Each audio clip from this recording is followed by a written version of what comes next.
नमस्कार विद्यार्थी मित्रांनो, कोल्हापूर जिल्हा मुख्याध्यापक संघाच्या मार्गदर्शनाखाली आपण ऑनलाईन अभ्यासक्रम सुरू केलेला आहे. गेले काही महिने कोरोनाचा वाढता प्रादुर्भाव होत असल्याने विद्यार्थी मित्रांनो, तुम्ही शिक्षणापासून वंचित राहिला होता आणि तुमची आणि आमची भेट त्यामुळं गेले काही महिने झालेले नव्हते. तर आपण ऑनलाईन अभ्यासक्रमाद्वारे आता इथून पुढं आपली भेट होत राहणार आहे. तर इयत्ता 10वी या विषयामध्ये इयत्ता 10वीच्या इतिहास या विषयातील राज्यशास्त्र यामधील पाठ 2 निवडणूक प्रक्रिया याचा अभ्यास आज आपण करणार आहोत. तर इतिहास आणि राज्यशास्त्र याच्या अनुषंगानं आपण पाहत असताना राज्यशास्त्रामध्ये भारताचा नागरिक कसा घडवला जातो आणि निवडणूक प्रक्रियेतून लोकशाही कशी मजबूत होते ते निवडणूक प्रक्रिया या पाठातून आपल्याला अभ्यासावयाचा आहे. तर निवडणूक प्रक्रिया हा जो पाठ आहे यामध्ये निवडणुकीचं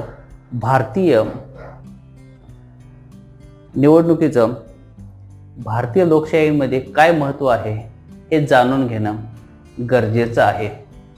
तर निवडणुकांचे महत्त्व पाहत असताना जुन्या काळात जे सत्ता बदल होत होते ते लढाईतून होत होते, युद्धातून होत होते. पण लोकशाही प्रक्रियेमध्ये सत्तेत जो बदल होतो तो शांततेच्या मार्गाने सत्तेमध्ये बदल होतो. विधायक विकासाचा मुद्दा घेऊन सत्तेमध्ये बदल होतो असतो. हे निवडणुकीचं खऱ्या अर्थानं महत्त्व आहे. देशाला स्वातंत्र्य मिळाल्यानंतर निवडणूक आयोगाची स्थापना झाली आणि या निवडणूक आयोगाच्या नेतृत्वाखाली भारतामध्ये निवडणुका पार पाडल्या जाऊ लागल्या.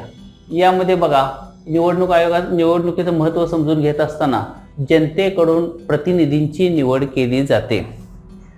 तर जनता ही सार्वभौम असते. भारतीय राज्यघटनेने 18 वर्षे पूर्ण झालेल्या प्रत्येक नागरिकाला स्त्री पुरुष या सर्वांना मतदानाचा अधिकार दिलेला आहे. आणि हा मतदानाचा अधिकार देत असताना एक व्यक्ती एक मत, प्रत्येक मताचं समान मूल्य अशा पद्धतीचा हा अधिकार दिलेला आहे. त्यामुळं जनता ही आपले प्रतिनिधी निवडून देत असते. भारतामध्ये बहुपक्षीय राजकीय पक्षपद्धती अस्तित्वात आहे. तर प्रत्येक नागरिकाला लोकशाहीमध्ये राज्यकारभारामध्ये प्रत्यक्ष सहभाग घेता येत नाही. कारण प्रचंड लोकसंख्या असल्यामुळे प्रत्येक व्यक्ती राज्यकारभारात सहभागी होऊ शकत नाही. म्हणूनच भारतानं अप्रत्यक्ष लोकशाहीचा स्वीकार केलेला आहे आणि त्याद्वारेच मतदारांनी जे निवडून दिलेले लोकप्रतिनिधी आहेत ते जनतेच्या वतीनं आपला राज्यकारभार, देशाचा राज्यकारभार करण्याचं काम करत असतात. म्हणजे जनतेने निवडून दिलेले लोकप्रतिनिधी हे राज्यकारभार करतात आणि निवडणूकच्या माध्यमातून ते निवडून गेलेले असतात. त्याचबरोबर लोकशाही पद्धत सुद्धा त्या ठिकाणी मजबूत होते. निवडणुकीचा तो एक त्या ठिकाणी खूप मोठं महत्त्व त्या ठिकाणी सांगितलं जातं किंवा सांगावं लागेल. तर जनतेने निवडून दिलेले लोकप्रतिनिधी राज्यकारभार करतात, जनतेचा हिताचा राज्यकारभार करतात. जनतेचा त्यांच्यावर विश्वास असतो आणि त्या विश्वासाला पात्र राहून ते लोकप्रतिनिधी निवडून जात असतात. याचा काय त्या ठिकाणी उपयोग होतो, तर भारताची जी लोकशाही आहे ती अधिक मजबूत होण्यासाठी त्याचा निश्चितच चांगल्या पद्धतीनं उपयोग होतो. त्याचप्रमाणे बघा, निवडणूक आयोग जो आहे या निवडणूक आयोगाची स्थापना कशा पद्धतीनं झाली, या निवडणूक आयोगाची रचना काय आहे, त्या निवडणूक आयोगाचं कार्य काय आहे आणि निवडणूक आयोगाचं महत्त्व काय आहे हे निवडणूक प्रक्रियेमध्ये खूपच महत्त्वाचं त्या ठिकाणी असतं. तर निवडणूक आयोगाची जी स्थापना झालेली आहे ती भारतीय त्या राज्यघटनेच्या कलम 324 अन्वये निवडणूक आयोग स्थापन झालेला आहे. आणि हा निवडणूक आयोग 1950 मध्ये स्थापन झालेला आहे. देशाला स्वातंत्र्य 1947 मध्ये मिळालं आणि त्यानंतर निपक्षपाती पद्धतीने निर्भय वातावरणात निवडणूक व्हाव्यात यासाठी भारतीय निवडणूक आयोगाची स्थापना झालेली आहे. तर त्या ठिकाणी निवडणूक आयोगाचं काम पाहत असताना आपण निवडणुकीच्या प्रारंभीपासून अखेरपर्यंत सर्व प्रक्रिया पार पाडण्याचं काम त्या ठिकाणी निवडणूक आयोग त्या ठिकाणी करत असतो. तर निवडणुकीची मतदार यादी तयार करण्यापासून दुबार मतदारांची नावं त्यातून कमी करणे, त्याचप्रमाणे मयत झालेल्या मतदारांची नावं कमी करणे, नवीन मतदार यादी तयार करत असताना 18 वर्षे पूर्ण झालेल्या तरुण तरुणींना मतदार म्हणून त्या ठिकाणी त्याची नोंद करणे, ही यापासून निवडणुकीची घोषणा करणे आणि निवडणूक प्रक्रियेतील सर्व टप्पे पूर्ण करून निवडणुकीचे मतदान घेणे, मतमोजणी घेणे, निकाल जाहीर करणे, या सगळ्या प्रक्रिया निवडणूक आयोगाला पार पाडाव्या लागतात. आणि निवडणुकीच्या प्रारंभीपासून अखेरपर्यंतची ही प्रक्रिया पार पाडण्यामध्ये निवडणूक आयोगाला त्या ठिकाणी स्वायत्तता देण्यात आलेली आहे. भारतीय राज्यघटनेनुसार त्यासाठी निवडणूक आयोगावर कुणाचाही राजकीय दबाव येणार नाही याची तरतूदसुद्धा राज्यघटनेमध्ये करण्यात आलेली आहे. आता निवडणूक आयोगामध्ये भारत निवडणूक आयोग हा जो आहे, या भारत निवडणूक आयोगाच्या मार्फत देशाच्या राष्ट्रपती पदासाठी निवडणूक होते, उपराष्ट्रपती पदासाठी निवडणूक होते, संसद सदस्यासाठी निवडणूक होते आणि राज्याच्या विधिमंडळांच्या सुद्धा निवडणुका या केंद्रीय निवडणूक आयोगामार्फत घेतल्या जातात. आता त्याच पद्धतीने राज्यस्तरावरच्या ज्या स्थानिक स्वराज्य संस्था आहेत, या स्थानिक स्वराज्य संस्थांच्या निवडणुका मात्र त्या राज्यातील राज्य निवडणूक आयोग घेत असतं. आता स्थानिक स्वराज्य संस्थांमध्ये महाराष्ट्राचा विचार केला तर आपल्या राज्यामध्ये नागरी स्थानिक स्वराज्य संस्था आणि ग्रामीण स्थानिक स्वराज्य संस्था अशा 2 पद्धतीच्या स्थानिक स्वराज्य संस्था आहेत. तर नागरी स्थानिक स्वराज्य संस्थेमध्ये मोठ्या शहरामध्ये महानगरपालिका असते, छोट्या शहरामध्ये नगरपालिका असते, काही ठिकाणी नगर परिषदा असतात, ह्या नागरी स्थानिक स्वराज्य संस्था आहेत.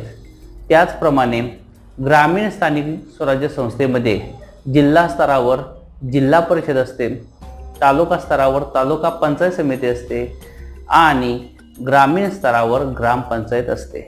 या सर्व स्थानिक स्वराज्य संस्थांच्या निवडणुका राज्य निवडणूक आयोगामार्फत घेतल्या जातात. अशी ही प्रक्रिया खेड्यातील अगदी शेवटच्या घटकापासून या ठिकाणी त्या प्रत्येक घटकाला, प्रत्येक मतदाराला या प्रक्रियेमध्ये सहभागी करून घेण्याचं काम निवडणूक आयोगामार्फत होत असतं. तर निवडणूक आयोगाचे त्या ठिकाणी जे निवडणूक आयुक्त, तर भारताचे मुख्य निवडणूक आयुक्त हे एक असतात आणि त्यांना सहाय्य करण्यासाठी अन्य 2 निवडणूक आयुक्त असतात. अशी निवडणूक आयोगाची त्या ठिकाणी रचना असते. तर आपल्या देशाचे पहिले मुख्य निवडणूक आयुक्त होते ते म्हणजे सुकुमार सेन. 1950मध्ये निवडणूक आयोगाची स्थापना झाली आणि भारताच्या मुख्य निवडणूक आयुक्ताची त्या ठिकाणी नेमणूक झाली आणि सुकुमार सेन यांनी भारताच्या पहिल्या लोकसभेच्या निवडणुका ज्या 25 ऑक्टोबर 1951ला देशातील लोकसभेच्या सार्वत्रिक निवडणुकीसाठी पहिल्यांदा मतदान झालं आणि ही जी प्रक्रिया आहे ती अत्यंत परिश्रमपूर्वक आणि आव्हानात्मक प्रक्रिया होती. पहिल्या निवडणुकीची ती प्रक्रिया निर्भय वातावरणात, निपक्षपाती वातावरणात चांगल्या पद्धतीने पार पाडण्यामध्ये सुकुमार सेन यांनी खूप मोठं योगदान दिलेलं होतं. आता आपण हे पाहत असताना देशातील पहिला मतदार कोण आहे हे पण समजून घेणं आवश्यक आहे. तर हिमाचल प्रदेश या राज्यातील श्याम शरण नेगी जे होते, श्याम शरण नेगी हे त्या ठिकाणी पहिले मतदार म्हणून त्यांची नोंद झालेली आहे. त्यांनी 25 ऑक्टोबर 1951मध्ये मतदान केलेलं होतं. आणि अजून एक त्या ठिकाणी विशेष गोष्ट त्यांच्याबाबत सांगायची म्हटलं तर नुकत्याच लोकसभेच्या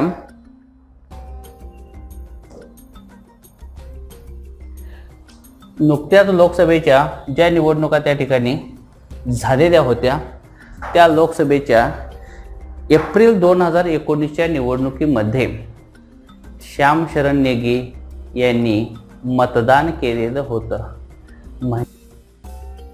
भारतामध्ये लोकसभेच्या पहिल्या निवडणुका 25 ऑक्टोबर 1951मध्ये संपन्न झाल्या आणि ह्या पहिल्या निवडणुकीमध्ये पहिला मतदान करण्याचा मान ज्यांना मिळाला ते म्हणजे श्याम शरण नेगी.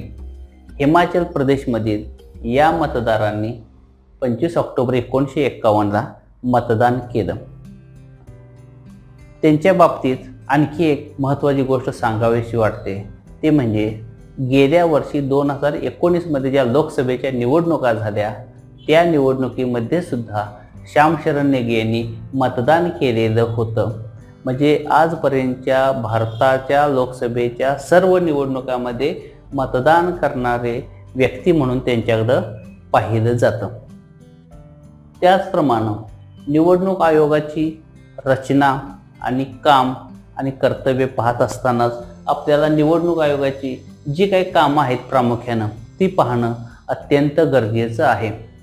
मतदार याद्या बनविणे हे महत्त्वाचं काम निवडणूक आयोग करत असतं.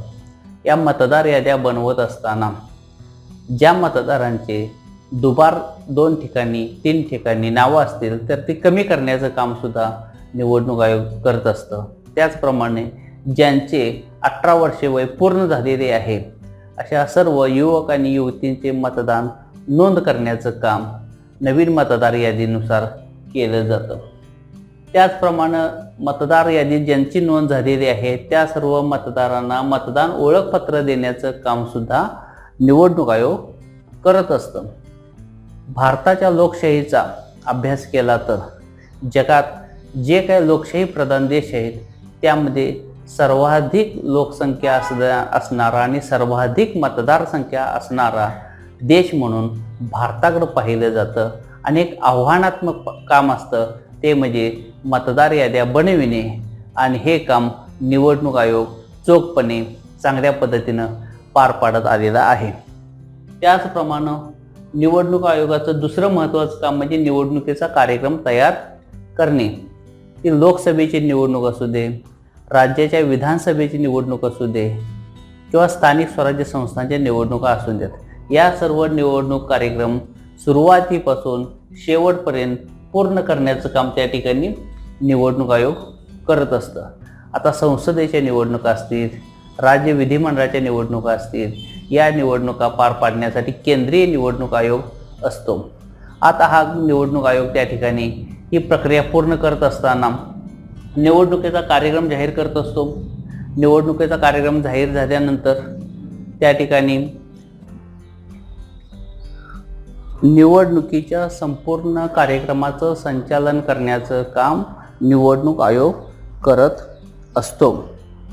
तर उमेदवारांचे अर्ज स्वीकारणे, अर्ज स्वीकारत असताना त्याबरोबर त्याचं मतदार यादीतील नोंद पाहणे, तसेच त्या उमेदवाराचं जात पडताळणी प्रमाणपत्र असेल तर ते घेणे, त्याच्या संपत्तीचा त्या ठिकाणी विवरणपत्र भरून घेणे, ही सगळी प्रक्रिया अर्ज स्वीकारताना त्या ठिकाणी घेतली जाते. दुसरा टप्पा असतो तो म्हणजे उमेदवारी अर्जाची छाननी करणे. या छाननीमध्ये अपूर्ण असणारे अर्ज, अपुरी माहिती भरलेले अर्ज, अपुरी कागदपत्र जोडलेले अर्ज ते छाननीमध्ये बाद केले जातात आणि त्यानंतर पात्र उमेदवारांची यादी जाहीर करण्याचं काम निवडणूक आयोग करत असतं. त्याचप्रमाणे निवडणूक त्या ठिकाणी जाहीर झाल्यानंतर निवडणुकीसाठी प्रचारासाठीचा कालावधी निश्चित करणं, उमेदवारांना चिन्हांचं वाटप करणं, मतदान प्रक्रिया घेणे, मतमोजणी प्रक्रिया घेणे आणि निवडणुकीचा निकाल जाहीर करणे, हे सगळे टप्पे निवडणूक आयोग त्या ठिकाणी पार पाडत असतो. हे पार पाडत असताना भारतीय संविधानानुसार या निवडणुका निपक्षपाती वातावरणात झाल्या पाहिजेत, निर्भय वातावरणात झाल्या पाहिजेत, याची जबाबदारी निवडणूक आयोग त्या ठिकाणी चांगल्या पद्धतीनं पार पाडत असतो. कारण एक व्यक्ती एक मत, प्रत्येक मताचं समान मूल्य याची त्या ठिकाणी जपणूक करत असताना मतदारांना कुठल्याही त्या ठिकाणी आर्थिक आमिष त्या ठिकाणी उमेदवार दाखवणार नाही, यासाठी आचारसंहिता लागू केलेली असते. या आदर्श आचारसंहितेमध्ये त्या ठिकाणी कोणत्याही दबावाला बळी न पडता मतदारांना मतदान केलं पाहिजे, यासाठी निवडणूक आयोग त्या ठिकाणी पाहणी करत असतो, देखरेख ठेवत असतो आणि मतदान प्रक्रिया चांगल्या पद्धतीनं सुरळीतपणे पार पाडण्याचं काम करत असतो. अशा पद्धतीने निवडणूक प्रक्रिया यामधले हे जे त्या ठिकाणी टप्पे आहेत, या टप्प्यामधला अजून एक घटक महत्त्वाचा सांगणे गरजेचं आहे, तो म्हणजे राजकीय पक्षांना मान्यता देणे.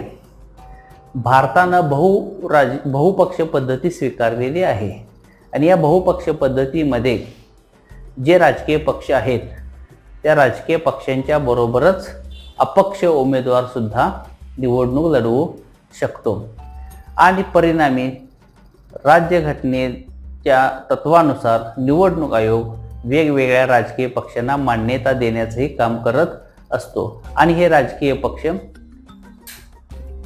वेगवेगळ्या निवडणुकांच्या मध्ये आपले उमेदवार उभा करतात आणि आपल्या पक्षाची ध्येयधोरणं भूमिका घेऊन त्या ठिकाणी निवडणुकाला सामोरे जात असतात. तर त्या ठिकाणी या राजकीय पक्षांना मान्यता देण्याचं काम निवडणूक आयोग करत असतो. त्याचबरोबर निवडणुकीच्या संबंधीचे काही वाद होतात. हे वाद मिटवण्यासाठी सुद्धा निवडणूक आयोग त्या ठिकाणी महत्त्वाची भूमिका बजावतो. निवडणुकीचे वाद मिटविणे, निवडणुकीच्या मतदान प्रक्रियेमधल्या ज्या तक्रारी आहेत त्याची शहानिशा करून त्या तक्रारी त्यातून मार्ग काढणे, तो वाद मिटवणे, निकाल जाहीर करणे, ही प्रक्रिया निवडणूक आयोग पार पाडत असतो. तर निवडणूक आयोगाला त्यासाठी स्वायत्तता दिलेली आहे. निवडणूक आयुक्त, मुख्य निवडणूक आयुक्त आणि अन्य 2 निवडणूक आयुक्त हे जे असतात यांना कोणत्याही राजकीय कारणावरून पदावरून त्या ठिकाणी पदमुक्त करता येणार नाही किंवा कोणत्याही क्षुल्लक कारणावरून त्यांना पदावरून मुक्त करता येणार नाही. इतकं त्या ठिकाणी त्यांच्या पदाला स्वातंत्र्य आणि स्थैर्य मिळवून देण्याचं काम संविधानाने केलेलं आहे. म्हणूनच निवडणूक आयोग आणि निवडणूक आयुक्त चोखपणे आपली भूमिका त्या ठिकाणी बजावत असतात. आता ह्या निवडणूक आयोगांना मदत करण्यासाठी शासनाच्या अन्य खात्यातील कर्मचारी काम करत असतात.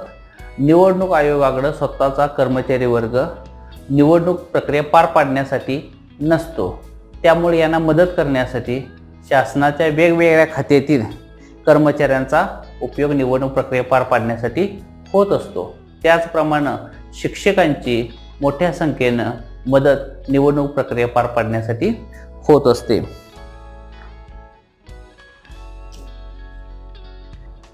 मतदारसंघाची पुनर्रचना करण्याचं काम निवडणूक आयोगामार्फत होत असतं. ते मतदारसंघाची पुनर्रचना म्हणजे काय? तर भारतामध्ये एकूण 543 लोकसभेचे मतदारसंघ आहेत. या 543 लोकसभेच्या मतदारसंघाची त्या ठिकाणी रचना करत असताना लोकसंख्येच्या प्रमाणात त्या ठिकाणी त्याची रचना केलेली असते. अगदी 2009 मध्ये भारताच्या लोकसभेच्या मतदारसंघाची पुनर्रचना करण्यात आली. तर निवडणूक आयोगाची जी परिसीमन समिती असते ती परिसीमन समिती निवडणूक आयोगाची ही मतदारसंघाची पुनर्रचना करण्याचं काम करत असते आणि ही रचना झाल्यानंतर त्या मतदारसंघनिहाय पुढची निवडणुकीची प्रक्रिया पूर्ण होत असते. याचप्रमाणे निवडणूक प्रक्रियेमध्ये बाकीचे टप्पे आहेतच. मतदार याद्या तयार करण्यापासून निवडणूक कार्यक्रम जाहीर करणे, उमेदवारी अर्ज स्वीकारणे, अर्जांची छाननी करणे, चिन्ह वाटप करणे, निवडणुकीच्या प्रचाराचा कालावधी निश्चित करणे, मतदान घेणे आणि मतमोजणी करून निवडणूक निकाल जाहीर करणे, ही सगळी प्रक्रिया त्या ठिकाणी पूर्ण होत असते. तर ह्या सगळ्या प्रक्रिया होत असताना ही व्यापक स्वरूपाची त्या ठिकाणी निवडणूक प्रक्रिया असली तरीसुद्धा निपक्षपाती वातावरणामध्ये, निर्भय वातावरणामध्ये या निवडणुका पूर्ण होत असल्या तरीसुद्धा त्यामध्ये काही त्रुटी, काही दोषसुद्धा त्या ठिकाणी आपल्याला दिसून येतात. या दोषामध्ये काय आहे? तर देशाच्या एकूण निवडणूक प्रक्रियेमध्ये महिलांना 50% उमेदवारी दिली पाहिजे, ही जबाबदारी राजकीय पक्षांची असते. आता संसदेच्या निवडणुका असतील, राज्य विधिमंडळाच्या निवडणुका असतील, यामध्ये महिलांसाठी 50% आरक्षण ठेवलेलं नाही. त्यामुळं महिलांची संसदेमध्ये जाणाऱ्या महिलांची संख्या खूप कमी आहे. राज्यांच्या विधिमंडळात जाणाऱ्या महिलांची संख्या खूप कमी आहे आणि यामध्ये सद्यस्थितीमध्ये राजकीय पक्षांनी आपल्या उमेदवारांची घोषणा करत असताना त्यामध्ये 50% महिलांना उमेदवारी दिली पाहिजे आणि हा जो प्रक्रियेमधला दोष आहे तो दूर झाला पाहिजे अशी सुद्धा मागणी त्या ठिकाणी होत आहे। त्याचप्रमाणे जे गुन्हेगारी वृत्तीचे लोक आहेत, ज्यांच्यावर वेगवेगळ्या पद्धतीचे गुन्हे नोंद आहेत, तसेच ज्यांच्यावर भ्रष्टाचाराची वेगवेगळी प्रकरणं त्यांच्यावर नोंद आहेत, त्यांची चौकशी सुरू आहे, अशा मंडळींना उमेदवारीपासून अलिप्त ठेवणे, त्यांच्या उमेदवारी त्या ठिकाणी थांबवते। निवडणुकांमध्ये सुधारणा करण्याची गरज सुद्धा निर्माण झालेली आहे, कारण देश पातळीवरच्या व्यापक स्वरूपाच्या ह्या निवडणुका होत असतात।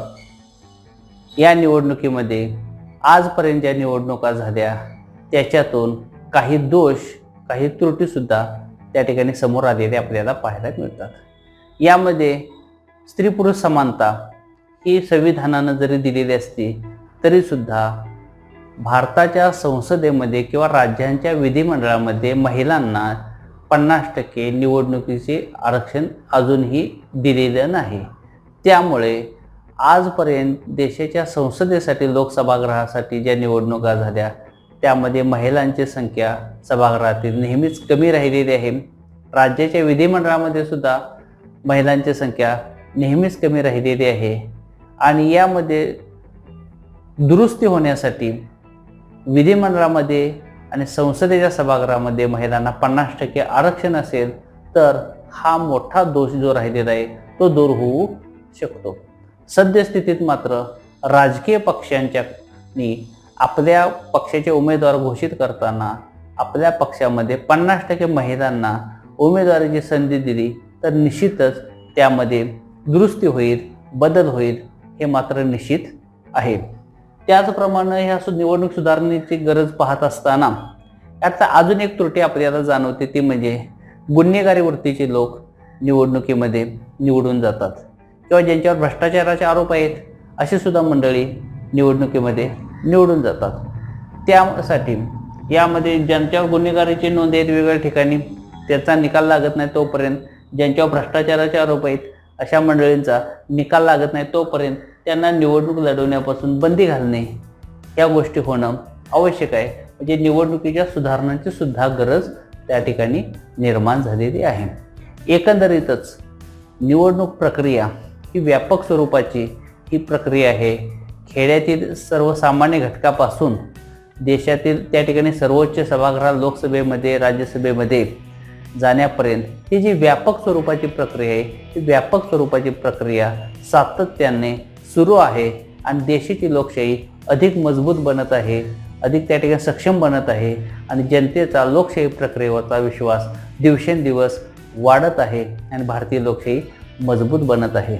भारतीय जी लोकशाही आहे त्या लोकशाहीमध्ये जगातील सर्वाधिक मतदार संख्या असणारा लोकशाही प्रधान देश म्हणून भारताकडे पाहिलं जातं आणि हेच खऱ्या अर्थानं देशाच्या लोकशाहीचं वैशिष्ट्य आहे।